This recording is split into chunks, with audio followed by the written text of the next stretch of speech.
Back. आज हम election commission of India के बारे में एक बहुत ही इम्पॉर्टेंट मिथ बस्ट करेंगे। अक्सर हमें लगता है कि चीफ इलेक्शन कमिश्नर सबसे बड़े बॉस हैं, तो बाकी इलेक्शन कमिश्नर्स उनसे छोटे होंगे, राइट?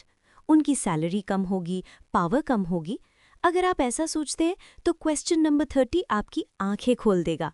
ये सवाल 2002 में पूछा गया था, पर इसका कॉन्सेप्ट आज भी वही है। पहले स्टेटमेंट 1 देखिए। The chief election commissioner CEC and other election commissioners enjoy equal powers but receive unequal salaries.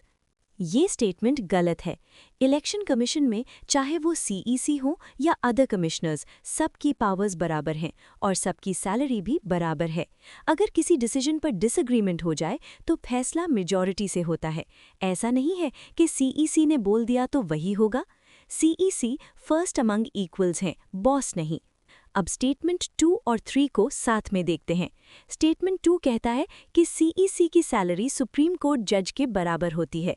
Statement 3 कहता है कि CEC को हटाने यानी रिमूव करने का तरीका वही है जो सुप्रीम कोर्ट जज को हटाने का है। ये दोनों बातें बिल्कुल सही हैं, ट्रू। कॉन्स्टिट्यूशन चाहता था कि हमारा इलेक्शन कमीशन किसी से न डरे, इसलिए उनको सुप्रीम कोर्ट के जजेस जितनी सिक्योरिटी और रिस्पेक्ट दी गई है। उन्हें हटाना बहुत मुश्किल है, इम्पीचमेंट जैसा प्रोसेस चाहिए। लास्ट में स्टेटमेंट 4 देखिए। यहाँ UPSC ने नंबर गेम खेला है।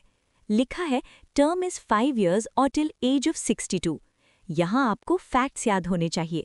इलेक्शन कमिश्नर्स का टेन्योर 6 years या 65 years ऑफ एज, जो भी पहले होता है। यहाँ 5 years और 62 years लिखा है, जो कि गलत है। ये टेन्योर यूजुअली स्टैट्यूटरी बॉडीज का होता है, कॉन्स्टिट्यूशनल बॉडीज का स्टैंडर्ड हाई होता है। So statement 4 is false. तो हमारे पास क्या बचा? स्टेटमेंट 1 गलत, स्टेटमेंट 4 गलत, सही है सिर्फ स्टेटमेंट्स 2 और 3। तो करेक्ट आंसर हुआ ऑप्शन बी। याद रखिएगा, इलेक्शन कमीशन में पावर और पैसा सबका बराबर है और सिक्योरिटी सुप्रीम कोर्ट लेवल की है।